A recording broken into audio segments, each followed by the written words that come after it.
네, 오늘은 연약함 앞에서 이런 제목으로 하나님 말씀을 전하겠습니다. 네, 고마워 우울증 이런 책이 있습니다.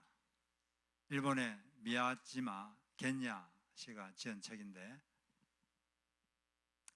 이 저자는 정신과 의사인데 본인이 7년 동안 심한 우울증을 앓으면서 스스로 우울증을 이기는 방법을 알아냈습니다. 자기도 의사지만 우울증에 걸려가지고 정신과 의사한테 처방을 받았는데, 의사들이 하는 일은 약을 주는 것밖에 없어요.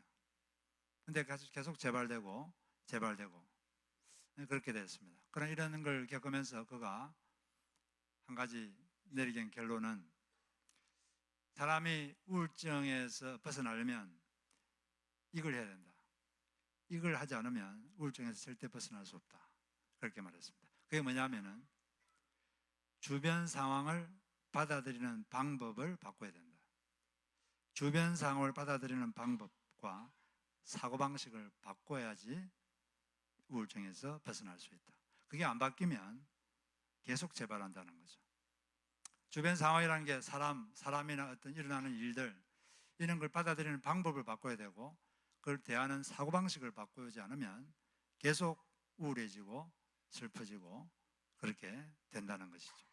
책 제목이 왜 고마워 우울증이냐?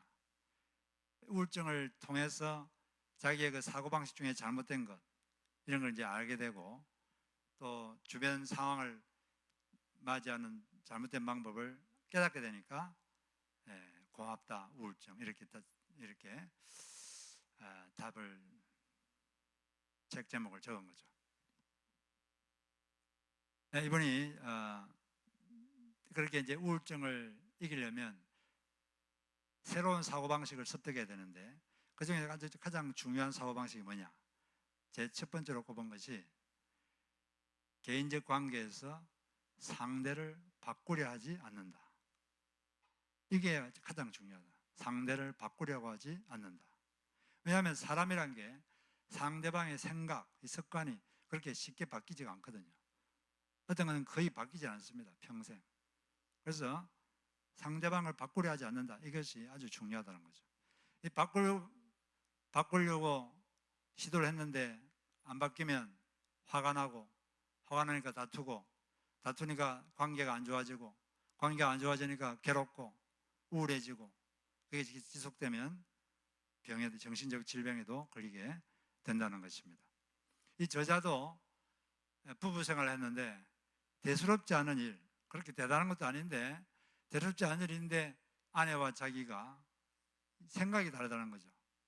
생각이 다르고 방법이 다르니까 이게 너무 힘들었습니다.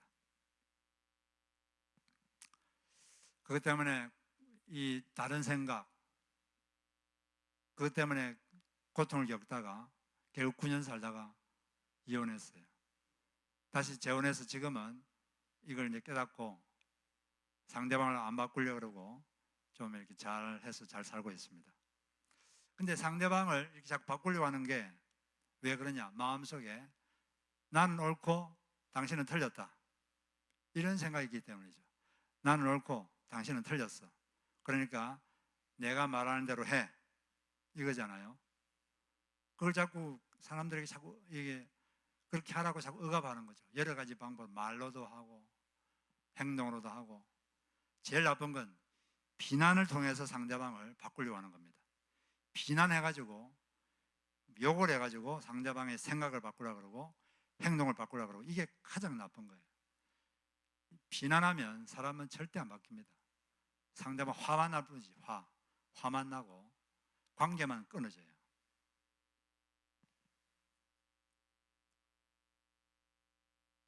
그런데 이게 자꾸 상대방을 바꾸려 하는 사람은 상대방을 통제하려는 거죠. 컨트롤.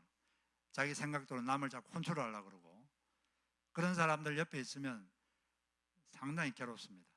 여러분들은 누가 자기를 컨트롤하려고 그러면 같이 있고 싶습니까? 도망가고 싶습니까? 다 도망가고 싶죠. 사람은 다 자유를 원해요. 자유. 근데 자꾸 자기를 통제하려고 그러면 그 사람하고 있기 싫어지죠. 근데 이 독재자들은 이 세상에 독재자들이 많은데 독재자들은 자기 생각대로 상대방 안 하면 어떻게 합니까? 죽여버리죠. 고문하고. 우리가 그런 사람이 돼서는 안 되겠고. 근데 뭐 직장 상사가 말하면은 뭐 어쩔 수 없이 들어야죠. 안 그러면 잘리니까. 근데 계속 그렇게 하면 자꾸 이게 정신이 괴롭고 계속 재면은 이게 정신이 무너집니다. 나중에는 직장 가기도 싫어지고 의욕을 상실하고 그렇게 되는 것이죠. 이걸 방지하려면 이 상대방의 생각에 대해서 옳다, 그러다 이런 생각하지 말고 다르다 이렇게 생각해. 다른 걸 자꾸 틀렸다고 이렇게 생각하면 자꾸 상대방 바꾸라 그러고 그런 거죠. 그래서 생각이 다르면 저 사람 입장에서는 저게 맞구나. 저 사람 입장에서는 저렇게 생각할 수 있겠구나. 이렇게 생각하고 그걸 받아줘야 된다는 것이죠. 받아줘야지 잘 살 수가 있습니다. 그리고 남을 바꾸려 하지 말고 자기가 먼저 바뀌면 상대방도 더 잘 바뀐다. 뭐 상대방 바뀌는 것은 우리 마음대로 못하는 거고 먼저 내가 바뀌면 내가 저 사람에게 적응해야겠다 이렇게 생각하고 내가 적응하기로 자기를 바꾸면 상대방도 바뀌기 시작한다는 것이죠. 물론 뭐 보장할 수는 없지만 하여튼 이런 이제 내용들이 있었는데 제가 이 책을 읽으면서 느낀 게 참 그 정신과 의사들 찾아가는 사람 중에 30%가 우울증 환자라고 합니다. 요즘 갈수록 더 우울증 환자가 많이 늘어나죠. 제가 이거 많은 사례들을 제가 읽으면서 참 사람이 약하구나. 이렇게 해서 우울증 걸리고 저렇게 해서 의욕을 잃고 의욕을 상실하고 아무 의욕도 없이 살아가고 병에 걸리고 정신적 질환에 걸리고 참 사람이 연약하다. 그런 생각을 제가 많이 했습니다. 그런데 오늘 우리가 이 말씀해 봐도 사람이 참 얼마나 연약한 존재인가 그걸 좀 알 수가 있습니다. 여호수아 이제 7장인데 여호수아가 모세 후계자잖아요. 여호수아가 전쟁을 하나님께서 가나안 땅을 점령하라는 그런 이제 말씀을 주셨습니다. 그 처음에 이제 점령한 성이 여리고성이죠. 여리고성은 순종해서 점령했습니다. 여리고성에는 군사력이 필요 없었어요. 그냥 하나님께서 하라는 대로 하니까 도저히 점령할 수 없었던 성인데 점령했습니다. 도저히 이길 수 없는 싸움이었는데 이겼어요. 하나님께서 여리고성을 하루에 한 바퀴씩 돌고 또 7일 동안 돌고 6일 동안 돌고 7일째는 7바퀴 돌아라. 그리고 마지막에 함성을 지르라. 그러면은 성이 무너질 것이다. 그 말씀을 믿고 하나님 음성을 듣고 음성대로 했더니 성이 와르르 무너졌습니다. 그런데 하나님께서 여리고성을 점령할 때 한 가지 아주 분명하게 명령한 게 있습니다. 명심해라 하면서 하신 말씀이 있는데 그 여리고성에 있는 살아있는 존재들은 다 죽이고 그 다음에 금이나 은이나 동이나 철로 된 것들은 다 여호와의 창고에 들어야 된다. 개인적으로 취해서는 절대 안 된다. 다 하나님께 바쳐야 된다. 이렇게 말씀을 하셨습니다. 그래서 여리고성을 점령했어요. 용기 백배했습니다. 그래서 이제 다음 성 아이성을 점령할 차례가 됐습니다. 정탐꾼을 보냈어요. 정탐꾼이 와서 하는 말이 거기는 아주 작은 성입니다. 나중에 알고 보니까 총 인구가 12,000명밖에 안 돼요. 그래서 많은 군대가 갈 필요 없고 3,000명만 가면 됩니다. 3,000명이 되겠습니다. 그래서 3,000명만 군사를 보냈습니다. 그래서 전투를 했는데 졌어요.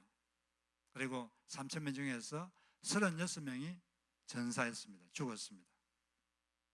근데 그 패배 소식을 전했는데 그 소식을 듣고 백성들의 간담이 서늘해졌습니다. 그리고 이 총사령관인 여호수아가 어떤 반응을 보였습니까? 너무 슬퍼하고 절망했습니다. 옷을 찢고 너무 괴로워서 하나님 앞에서 그대로 엎드렸어요. 백성들도 아주 간담이 다 서늘했습니다. 그 이제 땅에 엎드려서 하나님 앞에 그 자기의 절망적인 마음을 이렇게 말했습니다. 7절에 보니까 여호수아가 아뢰었다. 주 하나님, 우리 백성을 요단강 서쪽에서 잘 건너게 하시거늘 왜 우리를 아모리 사람의 손에 넘겨 멸망시키려 하십니까? 멸망이라는 단어를 썼어요. 그런데 사실 지금 보면 지금 이스라엘 군대 총 숫자가 몇 명인지 아십니까? 이스라엘 군대 숫자는 총 60만 명이에요. 60만 명 중에서 3천 명이 가가지고 몇 명이 죽었죠? 36명밖에 안 죽었어요. 막 수천 명 죽은 것도 아닙니다.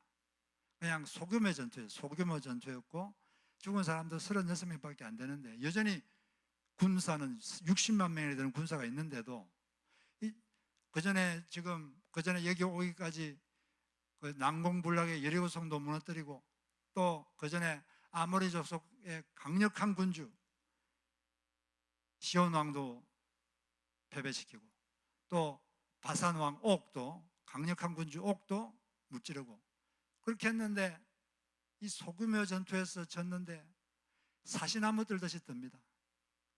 뭐 절망을 합니다. 이제 멸망했다. 우리는 멸망했다. 다 죽었다. 최악을 생각해요. 최악을. 큰일이 아닌데 최악을 생각합니다. 그리고 또 계속하는 말이 차라리 우리가 요단강 동쪽에서 그대로 살았더라면 좋았을 뻔했습니다. 그래 막 후회합니다. 8절에 보니까 주님, 이스라엘의 원수 앞에서 피하여 되돌아왔으니 이제 제가 무슨 말을 할 수 있겠습니까? 이제 제가 백성들 앞에서 무슨 말을 하겠습니까? 저의 리더십은 땅에 떨어졌습니다. 제가 저의 영이 서겠습니까?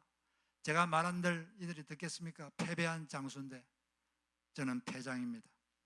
이제 저의 말도 듣지 않을 거고 저의 리더십도 무너졌습니다.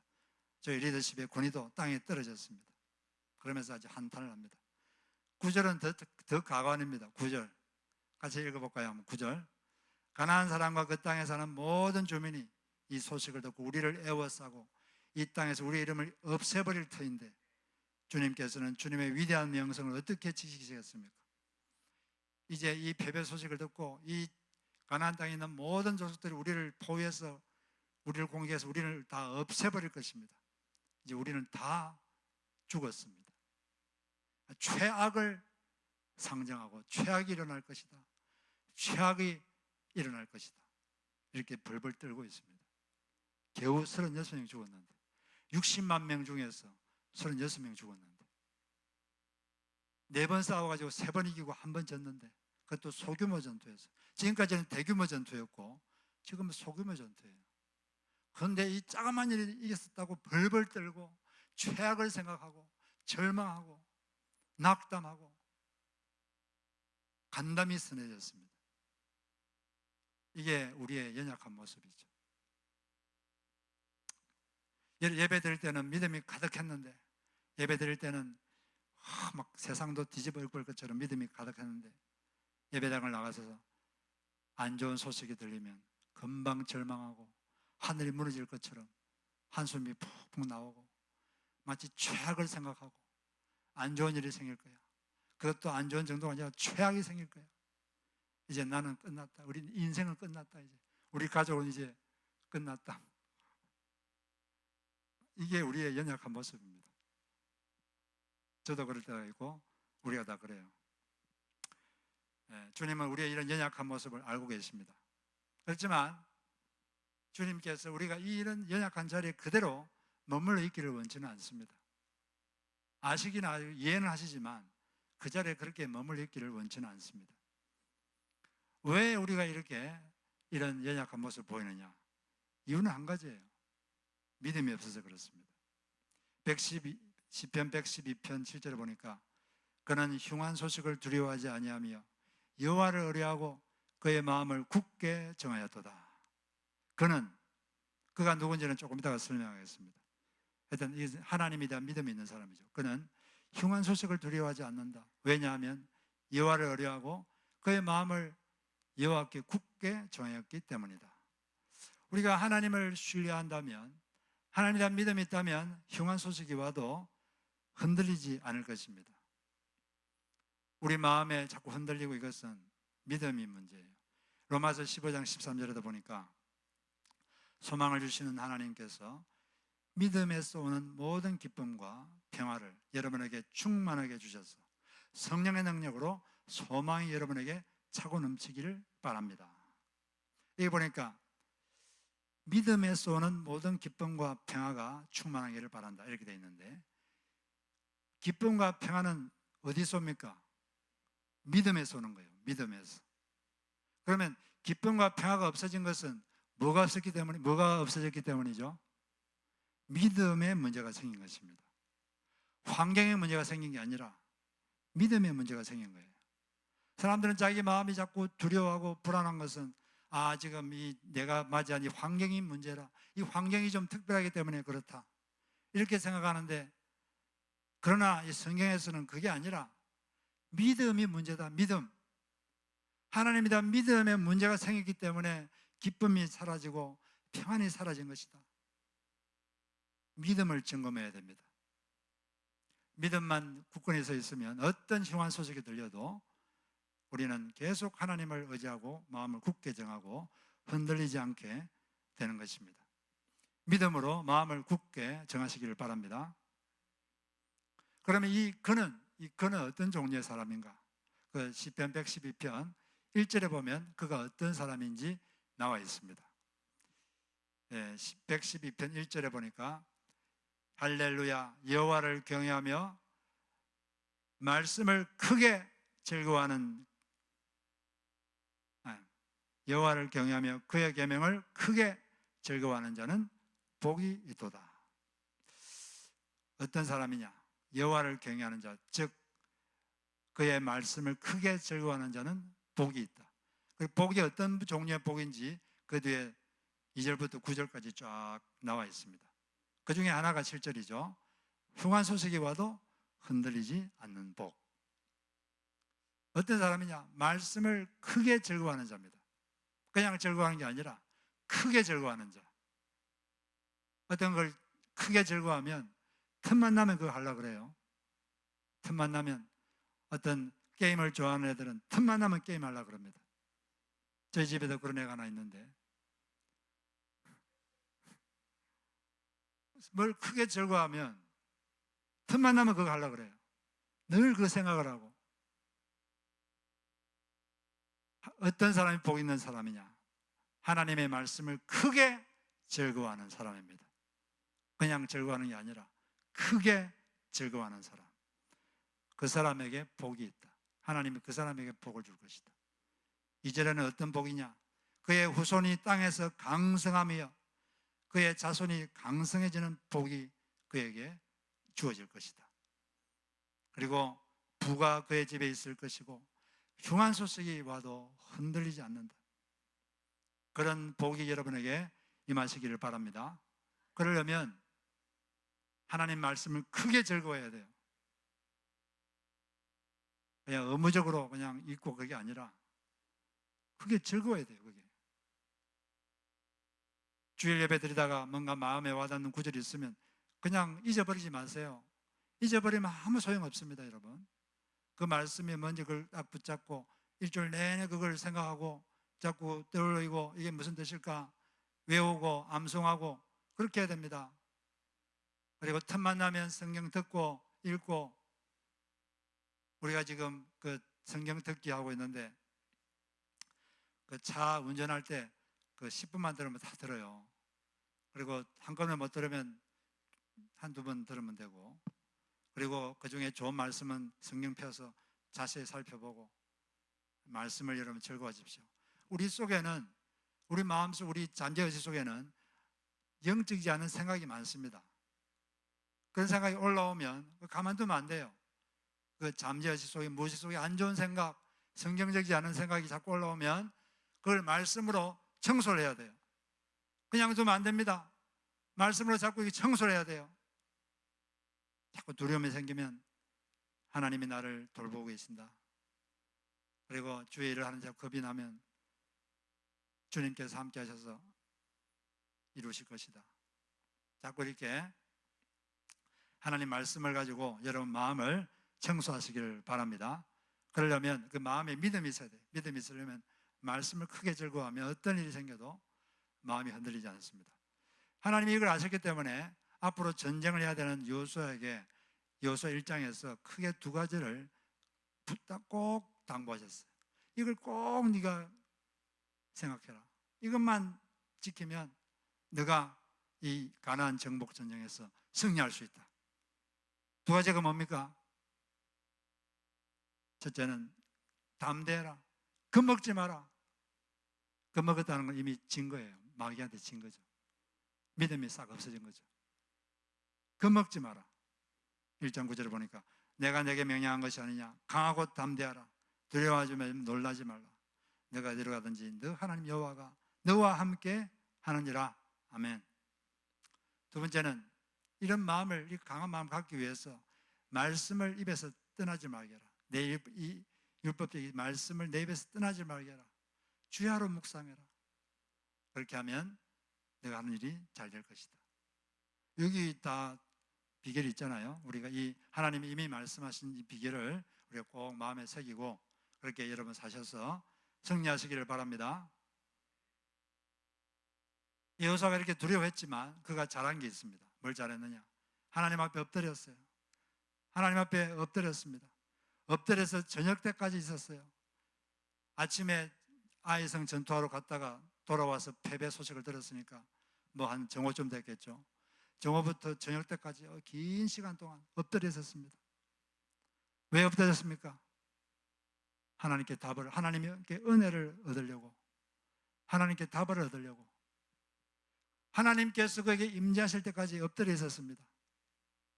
하나님이 임재하시면 해결됩니다. 사람이 1년에도 못하는 거 하나님이 임재하시면 순식간에 될 줄로 믿습니다. 하나님이 임재하심이 중요한 거예요. 하나님이 임재하시면 되는 것입니다. 어떤 목사님이 있는데 이분이 바둑 중독에 걸렸어요. 바둑 자체가 나쁜 건 아니지만 해서는 안 될 때 바둑을 두고 기원해 가고 막 그랬습니다. 사역을 해야 되는데 막 바둑 두고 싶어가지고 막 기원해서 달려가고 그러면 안 되죠. 그래서 근데 이게 중독이 걸려가지고 안 되는 거예요. 이래서는 안 되겠다. 어느 날은 새벽에 교회 가가지고 그냥 하나님 앞에 엎드렸습니다. 엎드렸어요. 새벽부터 계속 하나님 저를 다스려 주십시오. 저를 다스려 주십시오. 엎드려가지고 계속 저를 다스려 주십시오. 그래서 저녁까지 그렇게 엎드려졌습니다. 저녁 되는데 어느 순간에 하나님이 임하셨다 이런 느낌이 들었어요. 그래서 일어났습니다. 집에 갔어요. 그런데 그 다음 날부터 그 바둑 중독에서 해방되었다고 합니다. 하지 말아야 될 때는 안 하고 그냥 시간 있을 때만 가끔 하고 이렇게 된 거죠. 엎드려 있으면은 하나님께서 답을 주십니다. 여러분, 엎드리기에 가장 좋은 곳은 교회입니다. 여기 교회, 여기 와서 무릎을 꿇으세요. 만약에 교회가 오기 그러면 집에서라도 무릎을 꿇으세요. 엎드리세요. 답이 올 때까지 엎드리면 주님께서 답을 주십니다. 저도 이번 주에 뭔가 하나님께 답이 필요해서 월요일 새벽에 우리 여로서의 안우상 집사님이 은혜롭게 말씀을 전하셨는데 말씀을 듣고 여기에서 무릎을 꿇고 엎드렸어요. 그저 한참 있으니까 한 문장이 떠올랐어요.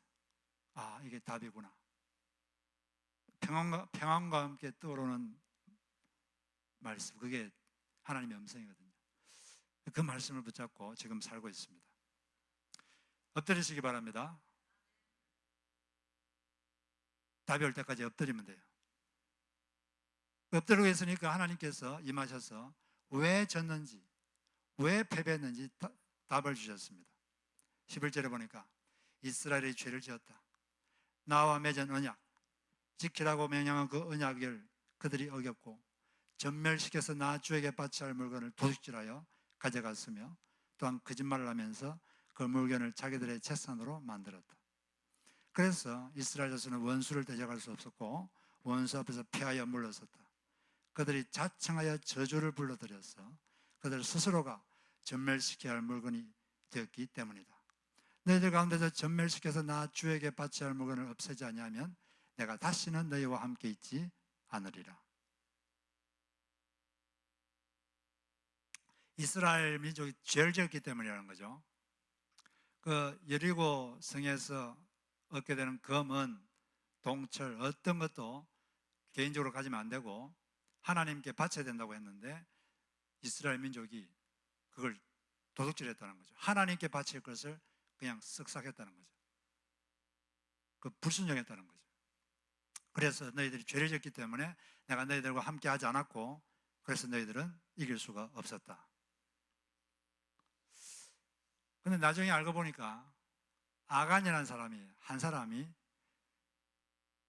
은 200세겔, 은 1세겔이 얼마냐면은 4일치 1당이에요. 200세겔이니까 800일치 1당, 2년 약 3개월치 되는 돈이, 2년 3개월치 임금에 되는 돈입니다. 2년 3개월치 연봉. 그리고 50세겔 되는 금덩어리를 훔쳤고, 그리고 고급 옷 한 벌을 훔쳤어요. 하나님께 바쳐야 될 걸 자기가 그냥 쓱싹 해버렸습니다. 그것 때문에 이런 고통이 임했다. 그렇게 답을 주셨습니다. 그런데 여기 보니까, 알고 보니까, 조사해 보니까 한 사람이 그렇게 했는데 하나님께서는 말씀하시기를 이스라엘 자손이 내게 죄를 지었다. 그들이 어겼다. 그들이 도둑질했다. 복수로 쓰고 있어요. 하나님이 아간 한 사람이 훔친 걸 몰라서 그랬을까요? 하나님 알고 있었습니다. 한 사람이 그랬다는 걸 알고 있었는데도 말씀하시기를 그들이 죄를 지었다. 이스라엘 민족이 죄를 지었다. 이렇게 말씀하셨습니다. 여기서 우리는 공동체의 원리를 알게 되는 거죠. 우리는 교회인데, 교회는, 하나님 나라는 하나의 공동체입니다. 서로 연결되어 있어요. 내가 잘못하면 상대방, 우리 모두가 잘못한 거예요. 나에게 좋은 일이 생기면 다 좋은 일이 생긴 것이고, 우리는 다 연결되어 있습니다. 내가 나쁜 짓을 하면 이게 다 다른 사람에게 영향을 미칩니다. 그리고 내가 잘하면 이게 또 다른 사람에게 영적으로 쫙 영향을 미쳐요. 이게 영적인 현상이기 때문에 우리는 알 수 없지만 하나님은 그렇다고 말하고 있는 거죠. 한 사람인데 다 그랬다. 그래서 고린도전서 12장 27절을 보면, 만일 한 지체가 고통을 받으면, 몸의 한 지체가, 한 부분이 고통을 받으면 모든 지체가 고통을 받고, 한 지체가 한 부분이 영광을 받으면 모든 부분이 함께 즐거워하게 되는 것이다. 저는 이 말씀 보면서 경각심을 갖게 됐습니다. 아, 한 사람이 잘못하면 이게 교회 전체에 영향을 미치는구나. 내가 잘못하면, 제가 또 그래도 목회자인데 내가 잘못하면, 내가 혼자, 여러분 없을 때 혼자 잘못해도 아, 이게 영적으로 영향을 미치는구나. 상당한 경각심을 갖게 되었습니다. 우리 모두가 다, 우리는 서로 영적으로 연결되어 있어요. 그래서 우리가 서로를 위해서라도 우리가 조심해야 되겠습니다. 서로 우리는 하나인 거죠.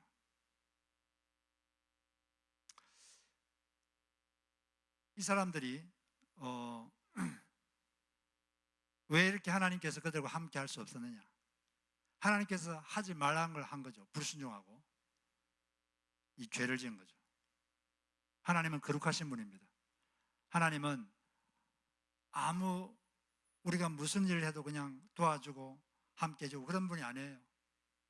하나님이 함께 도와줄 수 없는 일도 있습니다. 하나님이 싫어하시는 일, 그런 걸 하면서 하나님 도와주십시오. 하나님은 그런 잡신이 아닙니다. 아무 기준도 없고 아무거나 해라, 내가 도와줄게, 그런 잡신이 아닙니다. 하나님은 거룩한 분이에요. 우리가 불의를 행하고 하나님이 싫어하는 일을 행하면 하나님은 그 사람을 도와줄 수가 없어요. 여러분들은, 죄송합니다, 대변 냄새를 좋아하십니까?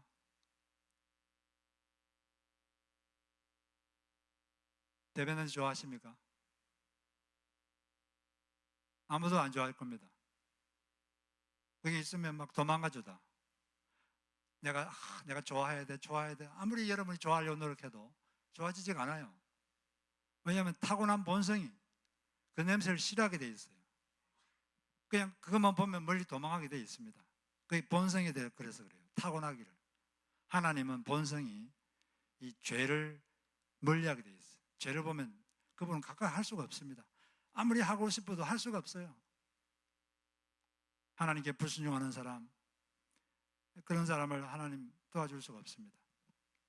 그런 게 있으면 빨리 회개해야 돼요. 회개하고 주님께 돌아와서 하나님 잘못했습니다. 그렇게 할 때 하나님이 다시 제2의 기회를 주시고 함께 도와주시는 거죠. 우리는 하나님이 싫어하는 것은 하지 말아야 됩니다. 그리고 하나님이 기뻐하시고 도와줄 수 있는 일, 그걸 할 때 우리는 하나님의 도우심의 능력을 강력하게 체험할 줄로 믿습니다. 우리가 금요 예배 때 사도행전 13장 18절 말씀을 같이 공부했는데, 거기 보니까 하나님께서 광야에서 약 40년간 그들의 소행을 참으시고, 그들 이스라엘 민족의 소행을 참으셨다, 이렇게 되어 있어요. 그들은 하나님이 참아주는 인생이었습니다. 참아주는 인생이 돼서는 안 되겠고 기뻐하는 인생이 돼야죠. 기뻐하는 인생, 참고 그런 인생이 아니고 도저히 못 참겠다 그런 게 아니고, 내가 어떻게 해볼 수는 없고 내가 참아야지 그런 인생이 되지 마시고 하나님이 기뻐하는 인생 되시기를 바랍니다. 하나님이 싫어하시는 것은 중단하고 하나님 기뻐하는 것, 하나님 뭘 기뻐하실까? 그걸 우리가 보고 그런 일을 찾아서 할 때 하나님이 함께 하셔서 도우시는 하나님의 능력을 우리가 많이 체험하게 될 것입니다. 하나님 백성의 승패는 하나님께 달려 있어요. 하나님이 함께 하면은 여리고 성도 무너뜨릴 수 있습니다. 그런데 하나님이 함께 하지 않으면 아이성에서도 집니다. 하나님이 함께해서 도와주시면 도저히 이길 수 없는 전쟁도 이길 수 있어요.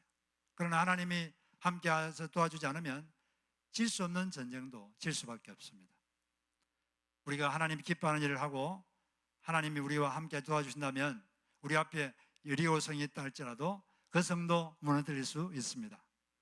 그런 믿음 가지고 승리하시는 여러분 되시기를 바랍니다. 말씀을 요약하면 우리가 말씀을 크게 즐거워해서 하나님에 대한 믿음으로 어떤 흉한 소식에도 흔들리지 않는 우리가 되어야 되겠습니다. 그리고 우리가 어떤 약함을 느낄 때 하나님 앞에 엎드려야 돼요. 엎드리시기를 바랍니다. 하나님께 무릎 꿇고, 그러면 하나님이 답을 주십니다. 답을 주실 때까지 엎드리고 계세요. 그리고 우리는 주님이 싫어하는 일을 중단하고 주님이 기뻐하는 것, 그걸 함으로써 주님의 도우심으로 여리고 성도 무너뜨리고 승리하는 우리 모두가 되기를 바랍니다. 우리 찬송 한 곡 부르고 같이